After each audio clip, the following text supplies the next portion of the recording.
mempelajari tentang malnutrisi energi protein atau lebih pada makronutrien. Pada sore hari ini kita belajar tentang defisiensi vitamin dan mineral ya. Jadi defisiensi mikronutrien. Sebentar.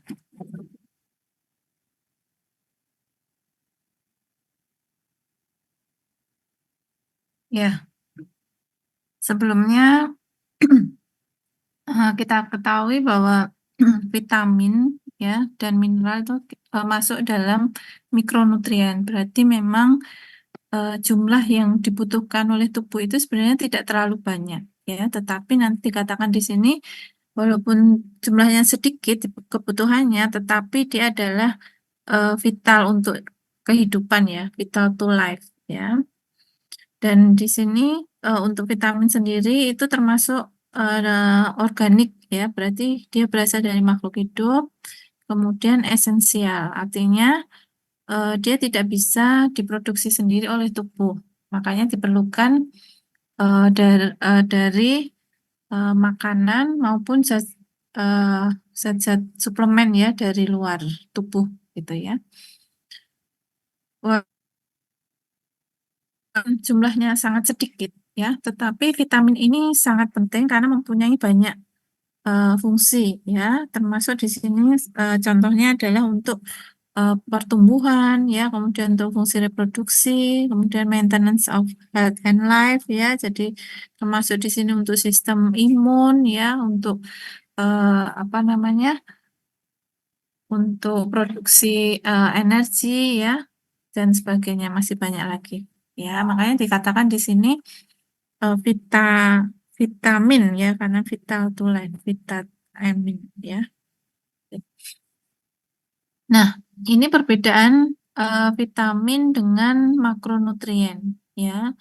Jadi kalau dari strukturnya dia lebih pada unit tersendiri gitu ya. Jadi tidak ada ikatan-ikatan kayak misalnya karbohidrat. Kemarin kan ada ikatan karbohidrat, karbon dan nitrogen seperti itu. Ya, kalau vitamin nanti dia bentuknya khas ya, tersendiri gitu ya. Vitamin A dengan vitamin B1 misalnya nanti itu strukturnya berbeda. Fungsinya dia membantu dalam produksi energi ya. Jadi dia sifatnya hanya membantu saja. Dia tidak bisa menghasilkan energi sebagaimana karbohidrat, protein maupun lemak. Ya, kebutuhannya sangat sedikit dalam hanya mikrogram atau miligram. Ya, berbeda kayak kemarin mungkin kalian saat praktikum itu kan menghitung kebutuhan protein itu kan paling cuman sampai per gram ya, 1 gram per kilogram berat badan seperti itu.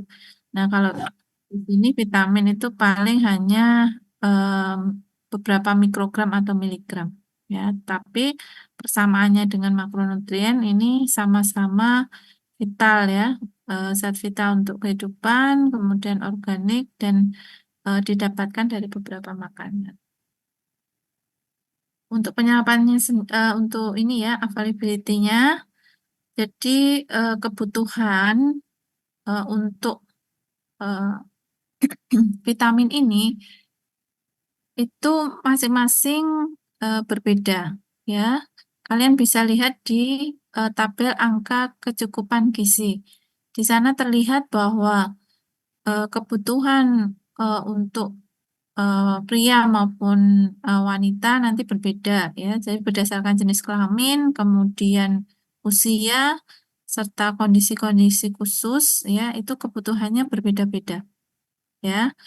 Kalau misalnya dalam kondisi apa luka ya, luka yang besar seperti itu yang mungkin kebutuhan vitamin C-nya itu lebih banyak dibandingkan mungkin apa orang-orang sehat biasa gitu ya, termasuk juga mungkin dalam kondisi sistem imun yang menurun kayak gitu memang dibutuhkan jumlah yang lebih tinggi. Ya, kemudian bioavailability-nya itu sangat dipengaruhi pada makanan yang dimakan sebelumnya, ya, termasuk juga status gizi seseorang, ya. Jadi bisa jadi apa yang kita konsumsi, ya, itu eh, akan penyerapannya itu akan berbeda, ya. Misalnya sebelumnya kita minum susu gitu ya, kemudian kita mau minum vitamin, ya, vitamin yang larut lemak misalnya, itu kan nanti berbeda penyerapannya saat kita minum apa tidak minum susu dan saat minum susu apa sesudah minum susu kayak gitu ya.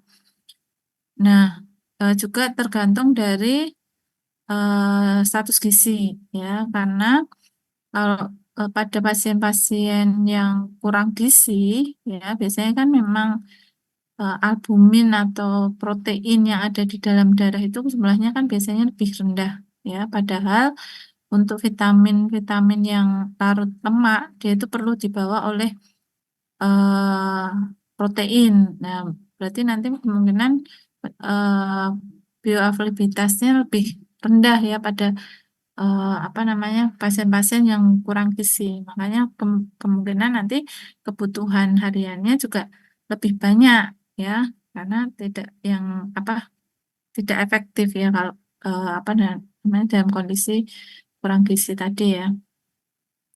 Nah, kemudian makanan yang dikonsumsi bersamaan ya dengan vitamin ini juga akan mempengaruhi termasuk juga metode ya penyiapan makanannya apakah dia itu dikonsumsi dalam kondisi utuh ya atau mungkin sudah dimasak atau diproses sudah di jus ya kayak buah itu juga berbeda. Konsumsi buah dalam bentuk utuh kemudian dia di apa namanya di jus atau mungkin dia sudah dipanaskan itu berbeda ya untuk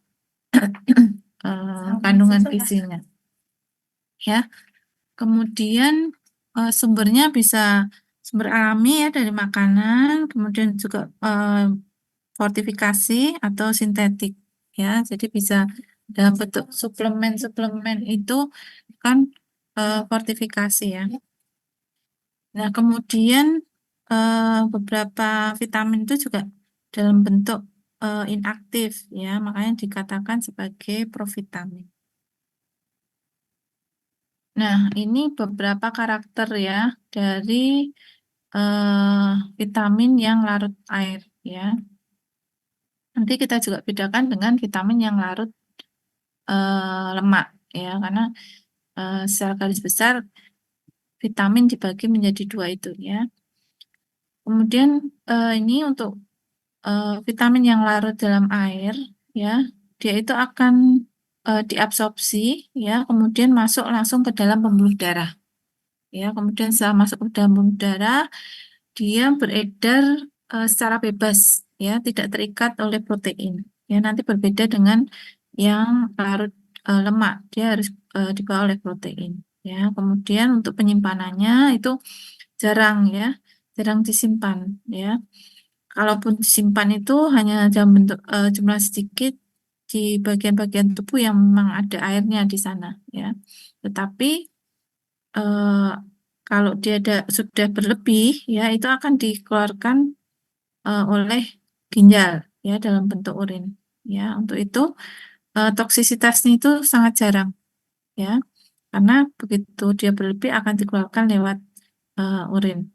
Ya, dia bisa digunakan dalam jangka waktu yang eh, cukup lama ya, karena itu tadi kalaupun dia berlebih akan dikeluarkan gitu ya. Nah, ini berbeda kalau yang vitamin larut lemak ya. Dia itu begitu diserap oleh usus, dia akan masuk ke kelenjar limfa dulu, baru nanti akan masuk ke dalam darah ya. Dan membutuhkan untuk beredarnya itu membutuhkan protein pembawa. Nah, ini yang saya katakan tadi mungkin kalau untuk pasien-pasien malnutrisi itu dibutuhkan eh, apa namanya jumlah yang lebih banyak ya. Kemudian kalau dia berlebih itu akan disimpan, ya, disimpan dalam tubuh yang ada lemaknya. Eh, Kalau dia dalam bentuk berlebih, itu tadi ya, disimpan. Makanya di sini kemungkinan toksisitasnya itu lebih lebih tinggi, ya. Itu apa namanya penggunaannya pun juga tidak bisa dalam jangka waktu yang lama, ya. Paling hanya beberapa minggu atau beberapa bulan saja, ya. Tidak bisa tahunan, ya. Kalau yang tadi, yang larut air tadi bisa sampai tahunan. Nah, ini beberapa kita lihat secara garis besar aja ya. Vitamin-vitamin yang larut dalam lemak ya. Kita ketahui yang larut dalam lemak itu adalah vitamin A, D, E, dan K. Vitamin A itu bisa didapatkan baik di binatang maupun di tumbuhan ya. Dan fungsinya pun juga tidak hanya untuk penglihatan, tetapi juga untuk pertumbuhan tulang, ya, fungsi reproduksi, ya, kemudian untuk pembelahan sel, imunitas, ya, dan sebagainya. Ya, termasuk juga untuk memperbaiki membran mukus. Ini juga apa namanya termasuk kemarin ya mungkin pada saat eh, apa namanya eh, COVID kemarin ya untuk meningkatkan imun itu juga salah satunya kita dianjurkan untuk konsumsi vitamin A ini karena berfungsi untuk apa imunitas juga ya dan di sini kalau mengalami defisiensi manifestasinya itu pada mata maupun pada kulit ya pada mata itu bisa terjadi seroptalmia ya jadi mata kering ya kemudian juga di kulit bisa terjadi keratosis folikuler ya. Jadi kulit seperti bersisik gitu folikelnya. Kemudian juga bisa pertumbuhan yang terganggu. Nah, ini vitamin D atau kolekalsiterol ya. Itu bentuknya ada D2 dan D3 ya. Di mana eh, apa bisa didapatkan pada hewan maupun tanaman juga.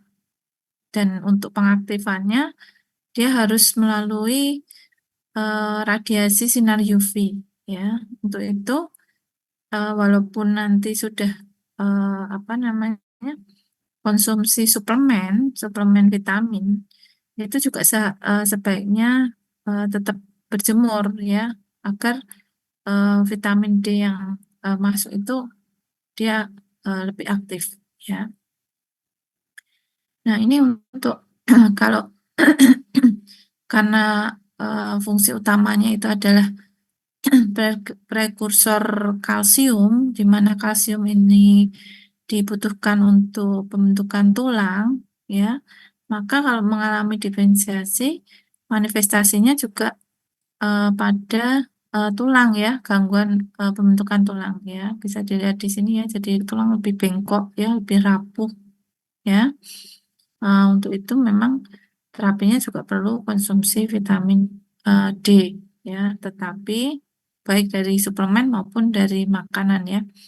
Tetapi memang tidak boleh sembarangan konsumsinya ya, karena dalam jumlah yang banyak itu justru nanti akan menyebabkan gagal ginjal ya, ataupun weight loss maupun kalsifikasi ya. Nah, eh, ini pun juga di metode yang terbaru ya, vitamin D ini juga kita gunakan ya untuk pasien-pasien biasanya yang apa program penurunan berat badan seperti itu juga bisa. Nah ini contoh tadi ya kalau mengalami defisiensi vitamin D ya di sini sebelum diterapi ya kemudian setelah diterapi vitamin D dan dijemur ya selama 14 bulan ini anak menjadi lebih ini ya lebih kuat tulangnya ya lebih proporsional ya. Nah, kemudian vitamin selanjutnya adalah vitamin E, ya. Ini terutama untuk antioksidan, ya. Antioksidan, kemudian juga untuk memperkuat sel darah merah ya. Makanya kalau mengalami defisiensi dia lebih mudah perdarahan seperti itu juga ya. Lebih lemah ininya sel darah merah. Ya. Selain itu juga kelainannya karena dia juga berfungsi pada sistem saraf ya, pembentukan sistem saraf juga sistem imun ya. Kalau mengalami defisiensi ya dia akan mengalami gangguan ya dalam sistem saraf ataupun fungsi dari sistem imun ya. Gejala-gejala bila ini kebalikannya ya, kalau overdosis itu bisa diare, nausea, headache atau fatigue ya. Makanya harus diperhatikan pemberiannya itu jangan sampai berlebihan. Kemudian vitamin K ya, terutama ini untuk proses eh, pembekuan darah ya. Dan beberapa untuk penyerapannya ini ada beberapa yang mempengaruhi ya. Salah satunya adalah antibiotik ya, antibiotik terutama di sini golongan cefalosporin ya. Nah, penggunaan bersamaan itu akan menyebabkan gangguan absorpsi ya. Kemudian juga eh, vitamin ini juga biasanya diberikan pada anak-anak newborn ya, bayi newborn itu yang berat badan yang rendah ya, karena di sana biasanya masih terjadi gangguan dari pembekuan darah, makanya diberikan vitamin K ini. Nah, kemudian setelah tadi vitamin yang larut lemak, ini adalah vitamin yang larut air ya. Fungsi utamanya vitamin larut air ini adalah sebagai koenzim ya. Jadi dia akan membantu enzim untuk mengkatalis atau memecah ya, memecah zat-zat gizi ya, terutama nanti sebagai koenzim dalam proses metabolisme energi ya, baik metabolisme protein ya, karbohidrat maupun lemak ya.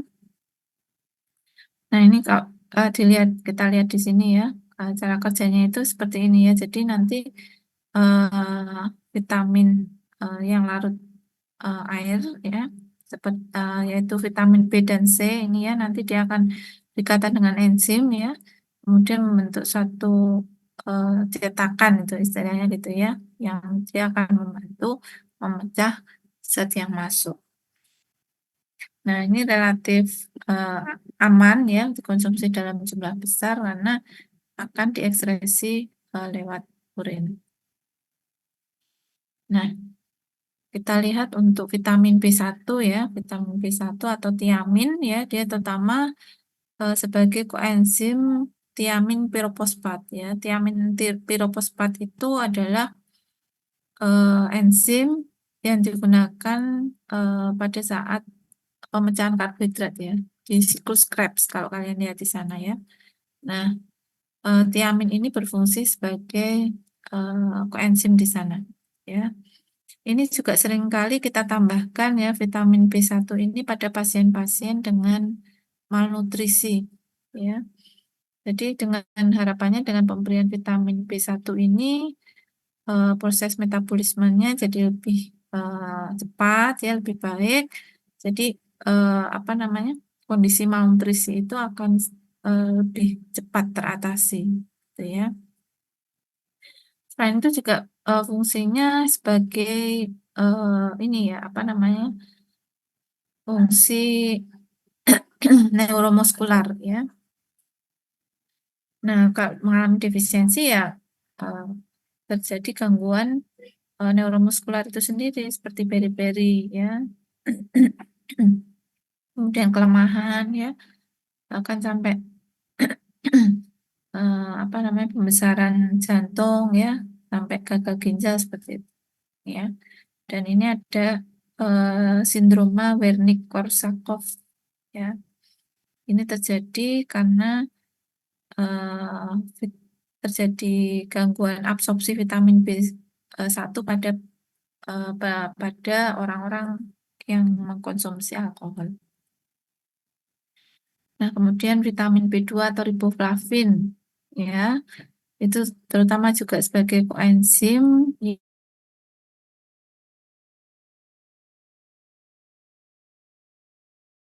si redox ya untuk reaksi redox, sehingga defisiensinya ini terutama memang di gangguan apa namanya, gangguan saraf ya. Ini beberapa gejalanya bisa kita lihat di sini ya. Lidahnya ini ya, lidahnya itu tampak ya, kemerahan, kemudian nanti juga ada pecah-pecah di bibir seperti itu ya di sini. Nah, juga ada ini gangguan eh, stomatitis ya, kemudian dermatitis seboroid ya, seperti ini ya, karena memang gangguan dari ini tadi fungsi redox tadi. Ya, kemudian niacin ya. Niacin ini eh, juga koenzim ya. Koenzim bentuknya itu bisa dalam bentuk niacin, NAD maupun NADP ya. Ini mungkin kalian sudah familiar saat belajar ini ya, apa namanya, metabolisme karbohidrat di sana dan protein. Ya, defisiensinya bisa menyebabkan kulit menjadi hitam kayak gini ya, pellagra, kemudian juga dermatitis, kemudian juga anemia, ya, kemudian kulit juga tampak seperti terbakar, ya, gambarannya seperti ini. Nah, ini salah satu gambaran pasien yang dia itu setelah diobati niacin ya sebelumnya dia pellagra yang sebelah kiri ini, kemudian setelah diterapi niacin menjadi kulitnya menjadi lebih bagus ya, lebih mulus seperti ini. Nah, kemudian yang selanjutnya vitamin B6 ya, dia berfungsi untuk koenzim juga ya. Kemudian juga eh, dibutuhkan untuk pemecahan asam amino ya. Fungsinya juga terutama memang di sistem saraf ya.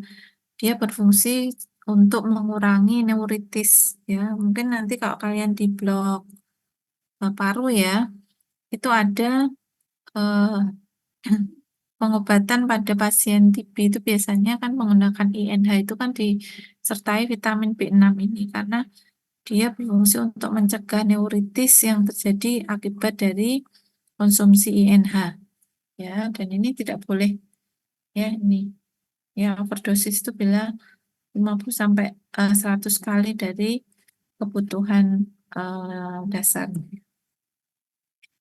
Nah, kemudian ini asam pantotenat ya. Ini juga secara garis besar juga berfungsi dalam metabolisme lemak dan karbohidrat. Ya, gangguannya bisa em, ini ya, apa namanya? Biasanya gangguan kardiovaskuler ya, karena mengalami gangguan dari metabolisme lemak ya. Misalnya terjadi plak di sana ya, menyebabkan ya mudah terjadi infark ya. Seperti. Kemudian juga selanjutnya adalah biotin ya. Ini juga sebagai karboksilasi maupun dekarboksilasi dari metabolisme lemak, karbohidrat maupun protein. Ya, ini defisiensinya jarang sebenarnya ya. Nah, ini yang penting. Asam folat ya.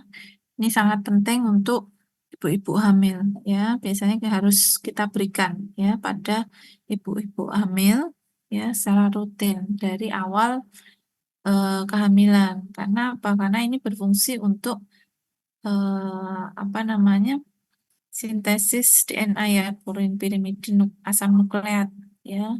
Dimana kalau mengalami defisiensi itu akan menyebabkan neural tube defect atau mungkin kita kenal sebagai spina bifida kayak gini ya. Jadi tidak tertutup dengan baik ya, eh, apa namanya, pelindung sistem sarafnya ini ya, bisa di kepala atau mungkin di sumsum tulang belakang. Nah, ini defisiensi karena kekurangan dari makanan itu biasanya jarang ya, bisa bisa terjadi defisiensi itu karena sebagian besar karena mungkin kebutuhan yang meningkat ya, kebutuhan meningkat yang tidak dipenuhi ya, misalnya ibu-ibu hamil tadi dia tidak dipenuhi apa namanya, asam folatnya. Nah, itu biasanya bisa menimbulkan defisiensi berupa anemia megaloblastik ya. Anemia megaloblastik itu kelihatan di mikroskopnya kayak gini ya, besar-besar kayak gini ya, ada sel yang sangat besar, yang masih muda. Nah, kemudian cyanokobalamin ya, vitamin B12 ini jenis vitamin yang terakhir yang diidentifikasi. Ya, ini juga sebagai koenzim untuk maturasi eritrosit ya. Kemudian definisinya juga bisa terjadi anemia, tetapi bukan anemia yang megaloblastik, tapi pernisiosa ya, atau mungkin terjadi gangguan dari saraf. Nah, ini gambaran ya sistem apa namanya, metabolisme dari karbohidrat ya. Kita lihat di sini ada NAD, TPP ya. Nah, ini enzim-enzim yang dia itu nanti akan si vitamin ini dia akan berikatan dengan enzim yang ada di sini ini ya, sehingga akan memperlancar dari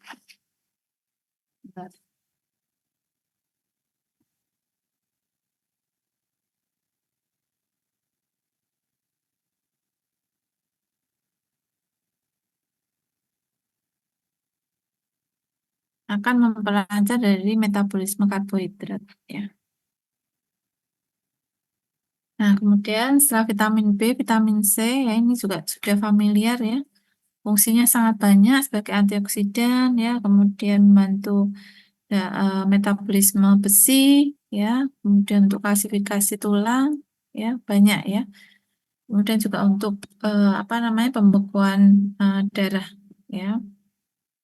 Nah, kalau terjadi defisiensi ya seperti kita ketahui terjadi stomatitis ya, skorbut ya, atau eh, apa namanya, penyembuhan luka yang lama ya, karena ini vitamin C itu dibutuhkan juga untuk penyembuhan luka. Dan kadang kita untuk penyembuhan luka itu konsumsinya bisa sampai 2000 gram ya per hari ya. Kalau kita beli Vitamin itu ya, itu kan satu tablet 500 eh eh, sorry, miligram, 500 miligram ya. Itu bisa sampai sehari bisa sampai 2 gram kalau dalam kondisi mungkin sistem imun yang sangat rendah atau luka yang luas ya. Nah, ini beberapa makanan ya, nanti bisa kalian lihat, memang terutama di sini ada pada vitamin ini ada pada buah dan apa, buah dan sayur ya, tetapi juga tidak menutup kemungkinan ternyata juga ada dari sumber-sumber hewani ya, terutama dari apa namanya, susu ya, yogurt, kemudian keju atau mungkin produk-produk hewani lainnya ya. Nah, ini bisa kalian lihat ya. Nah, selanjutnya kita membahas tentang mineral ya. Bagi menjadi dua, yaitu mineral mayor dan trace mineral ya. Mineral mayor ini kebutuhannya cenderung lebih besar ya, lebih dari 100 miligram ya. Makanya kadang disebut sebagai makromineral. Nah, ini contohnya sodium ya, potasium, klorida, magnesium, fosfor, dan kalsium. Sedangkan yang trace mineral ini atau kita sebut sebagai mikromineral itu hanya kebutuhannya hanya ya paling paling pol itu 100 miligram aja ya. Jadi biasanya kurang dari 100 miligram ya. Untuk misalnya zinc, iodin, besi, kuprum maupun fluoride. Tetapi jangan disepelekan trace mineral ini ya. Kalau walaupun kebutuhannya sangat kecil, tetapi kalau berlebih, kalau defisiensi itu efeknya bisa fatal. Ya, misalnya iodin gitu ya, itu kan bisa terjadi goiter ya, yang akan mempengaruhi tumbuh kembang juga. Ya, apalagi besi, ya, dia menyebabkan anemia seperti itu. Nah, berbeda dengan vitamin tadi ya, mineral itu bersifat inorganik ya. Kemudian apa namanya? Dia akan diabsorpsi ya sesuai dengan kebutuhan eh, dan apabila eh, berle- berlebih itu bisa disimpan ya, disimpan di dalam tubuh ataupun dikeluarkan. Kemudian untuk penyerapannya ini eh, sangat banyak yang mempengaruhi gitu ya. Dan reaksi apa namanya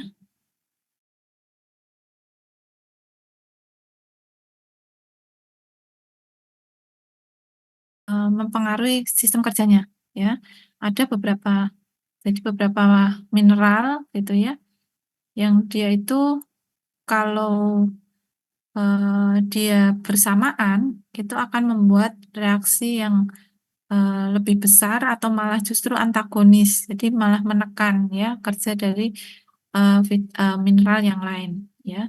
Juga eh, mudah juga terjadi interaksi antar mineral ataupun interaksi dengan vitamin ya. Nanti kita lihat di belakang contohnya. Ya, fungsi dari mineral ini terutama adalah sebagai kofaktor ya, kofaktor untuk beberapa enzim. Ya, kofaktor di sini berarti kalau tadi koenzim dia tidak ikut istilahnya masuk gitu ya dalam proses metabolisme. Kalau ini dia ikut ya, ikut dan dia sebagai penyumbang biasanya sebagai penyumbang ion seperti itu atau elektrolit ya di sana ya. Dan fungsinya sangat banyak termasuk maintenance pH ya, kemudian tekanan osmotik ya. Misalnya di sini pH itu kan natrium, kalium ya. Osmotic pressure ini juga ya natrium, kalium ya. Kemudian eh, untuk kontraksi otot itu juga kalium juga dibutuhkan ya untuk kemudian produksi energi ya. Itu tadi kita lihat di depan tadi juga dibutuhkan kalsium segala macamnya. Banyak fungsinya ya. Nah, eh, sumber makanannya ya, terutama yang berasal dari eh, tanaman itu sangat dipengaruhi dari kondisi tanah ya, tanah di mana tanaman itu tumbuh. Ya, kalau tanah di situ adalah tanah yang kaya akan mineral, eh, ya nanti tanaman yang sayuran yang dia konsumsi itu kemungkinan memang banyak mineral. Jadi bisa berbeda. Mungkin di satu tanaman ditanam di misalnya di Solo sama di Tawangmangu gitu ya. Itu bisa berbeda karena kondisi tanahnya. Ya. Kemudian banyak faktor yang mempengaruhi ya. Ada yang menghambat, kemudian juga ada yang mempercepat ya. Kemudian penyerapannya itu bukan tergantung dari apa yang kita konsumsi, ya. Bisa jadi kita konsumsi banyak gitu ya, tetapi misalnya kayak zat besi itu kita konsumsi banyak makan zat besi, tetapi kalau cadangan dalam tubuh itu masih banyak, itu ya dia akan kelebihan zat besi itu akan dikeluarkan atau malah menjadi oksidan Ya, makanya tidak dianjurkan untuk sembarangan untuk konsumsi zat besi, ya, termasuk dalam kondisi anemia. Ya, anemia itu tidak selamanya dia adalah anemia defisiensi besi, ya. Jadi harus dipastikan dulu dia anemianya memang defisiensi besi atau tidak. Karena kalau berlebihan dia justru akan menjadi oksidan yang akan merusak.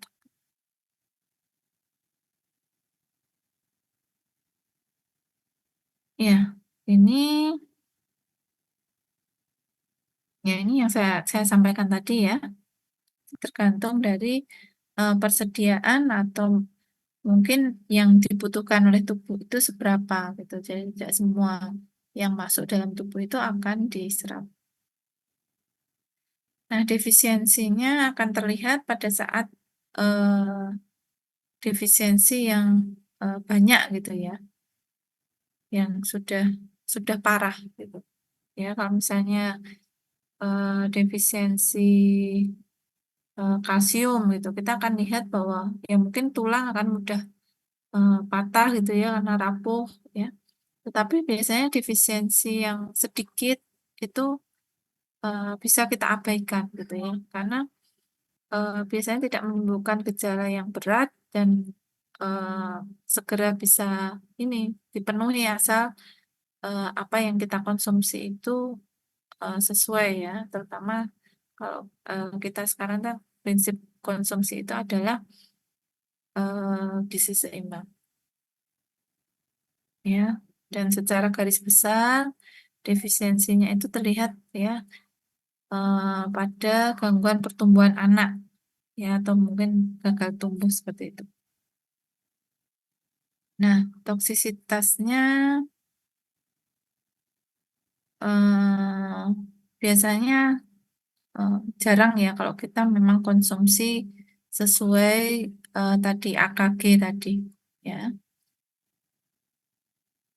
Nah, ini yang saya katakan tadi beberapa eh, mineral itu akan berinteraksi dengan mineral yang lain yang nantinya akan menyebabkan mungkin salah satu itu diserap lebih banyak, kemudian yang lainnya justru nanti akan terjadi defisiensi ya, kekurangan ya. Makanya penggunaannya itu juga tidak boleh terlalu lama untuk mineral ini ya. Kemudian juga bisa terjadi eh, interaksi juga dengan vitamin ya. Nanti kita lihat. Nah, ini ya, ini antagonis ya. Misalnya kalsium dengan zinc. Ya, apabila dikonsumsi dalam jumlah banyak ya dan dalam jangka waktu yang lama, misalnya tubuh itu membaca bahwa tubuh itu kekurangan kalsium, maka yang banyak diserap itu kalsiumnya. Ya, yang zinc ini akan dikeluarkan. Akibatnya apa? Akibatnya bisa terjadi defisiensi dari zinc. Ya, padahal zinc tadi sangat diperlukan untuk sistem imun misalnya. Ya, bisa jadi nanti ya mungkin tulangnya menjadi lebih eh, apa namanya lebih baik gitu ya komposisinya, tapi mungkin imunnya jadi lebih rendah ya, makanya di sini harus diperhatikan untuk pemberiannya harus diberikan jarak waktu. Nah, ini juga interaksi vitamin dan mineral ya, misalnya vitamin D dengan kalsium ya, itu kerjanya ini ya saling menguatkan ya. Nah, kemudian ini kita bahas eh, beberapa mineral yang penting gitu ya. Misalnya besi ya. Besi ini sebagai eh, bahan dasar ya pembentukan dari hemoglobin ya, atau hemoglobin itu kan pembawa ya, protein pembawa oksigen di dalam darah ya. Di mana bila dia berlebihan itu akan disimpan di dalam otot dalam bentuk mioglobulin. Juga ini eh, diperlukan ya pada produksi energi ya, atau ATP. Nah, untuk sumbernya itu bisa dari besi Hem maupun besi non non-HEM.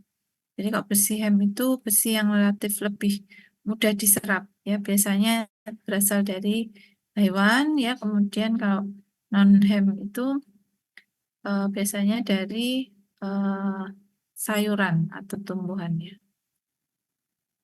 Nah, bentuk aktifnya itu adalah dalam bentuk Vero atau Fe2 ya. Makanya kalau eh, kita konsumsi ya, itu kan biasanya dalam bentuk eh, Feri ya,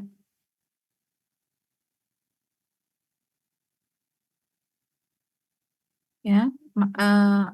Makanya harus direduksi dulu ya, harus direduksi dulu dengan dibantu vitamin C ya, atau dengan suksinat.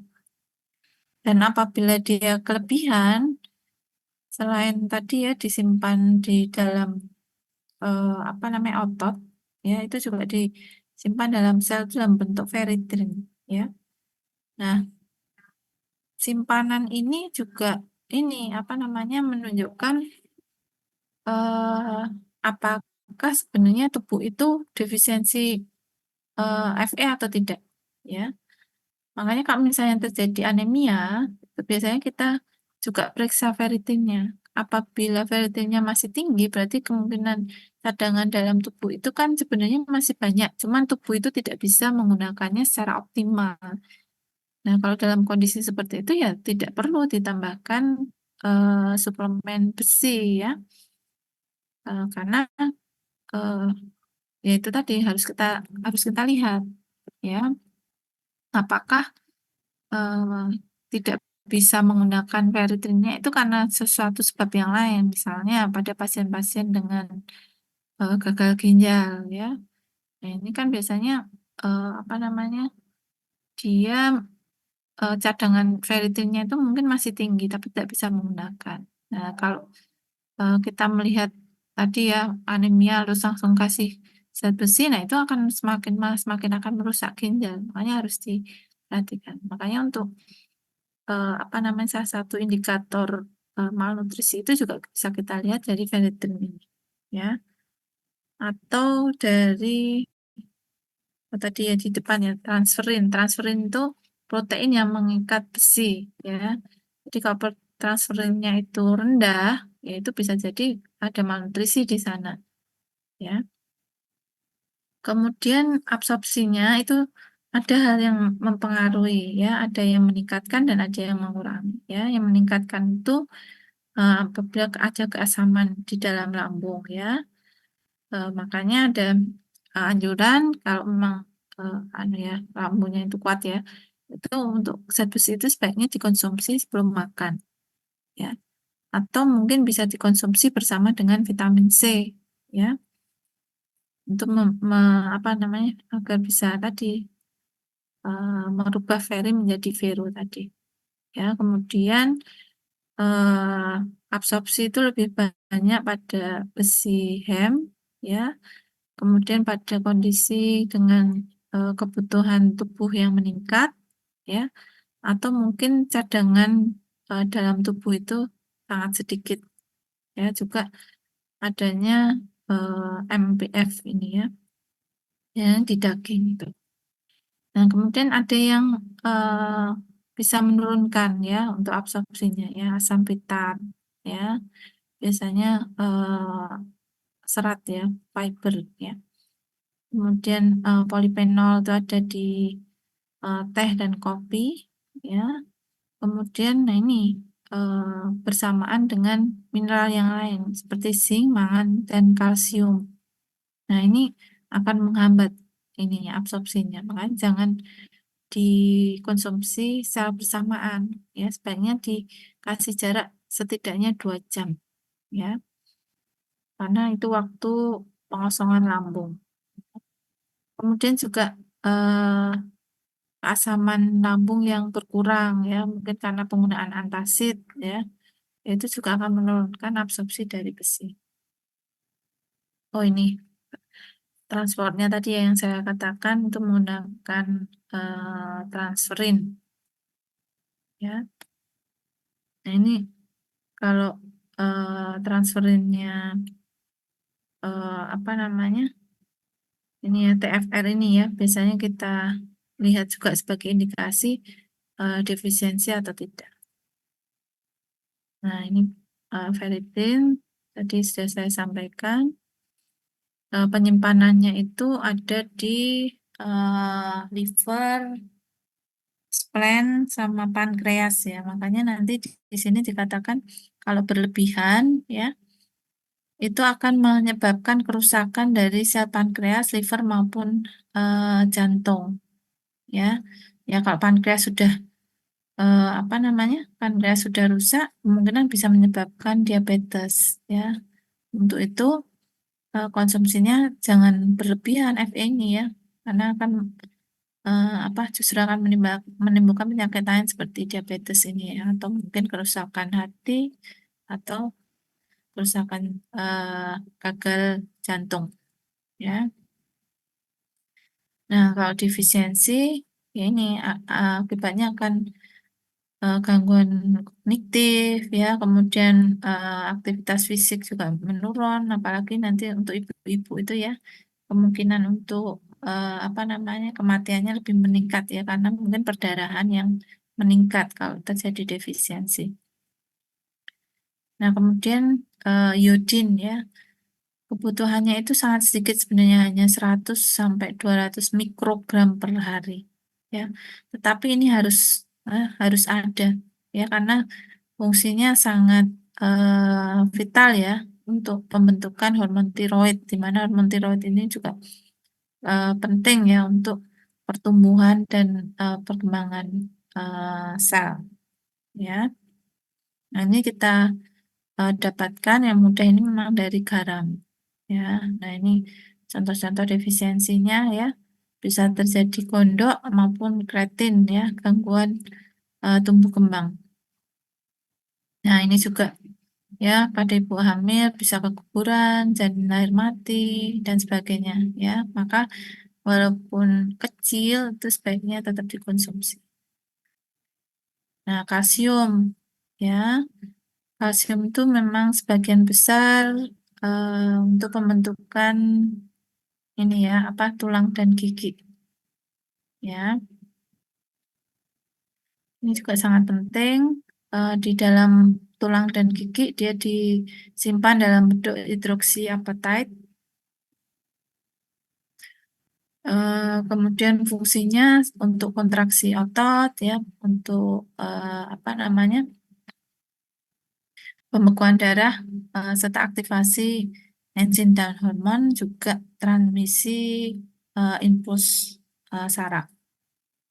Nah ini beberapa sumbernya ya, bisa dari susu ya atau produk-produk susu yang lain seperti keju ya, yogurt, kemudian sarden apa atau ini ya ikan-ikanan gitu ya, maupun dari tumbuhan juga ya dari brokoli ya.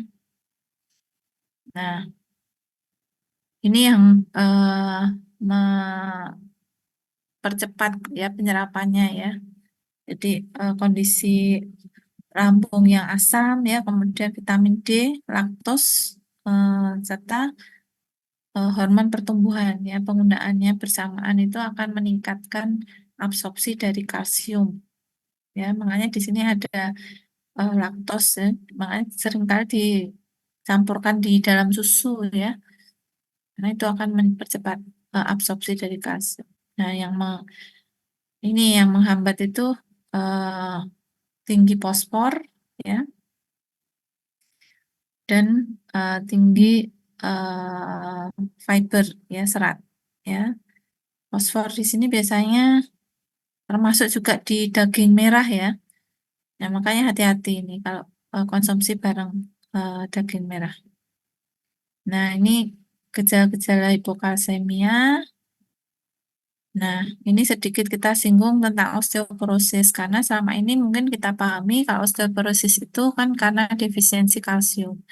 Tetapi sebenarnya osteoporosis ini adalah gangguan ya kekuatan dari si tulang ini ya. Karena apa? Karena proses penuaan, karena proses usia. Ya, akibatnya apa? Kalau terjadi pembentukan kekuatan ini ya tulang-tulangnya ini berkurang, itu ya otomatis kandungan kalsium yang harusnya disimpan di otot ya, jadi bentuk otot, sorry, bukan otot, bentuk tulangnya itu jadi kayak gini ya, bolong-bolong kayak gini. Ya, harusnya kalsium banyak disimpan di sini. Ini jadi ini apa namanya? Hanya sedikit yang disimpan, makanya terdeteksinya kan kalsiumnya itu kekurangan, tetapi sebenarnya defisiensi kalsium ini bukan penyebab dari osteoporosis, tetapi adalah akibat. Ya, makanya ya kalau terapi osteoporosis dan penggunaan kalsium itu ya sebenarnya tidak berefek langsung ya sebenarnya ya, karena dia tidak bisa menyembuhkan ya, karena itu karena proses penuaan itu sendiri. Nah, mungkin itu saja. Ada yang mau didiskusikan dulu? Ada yang mau bertanya? Pas adzan ini, ada yang mau ditanyakan, Dek?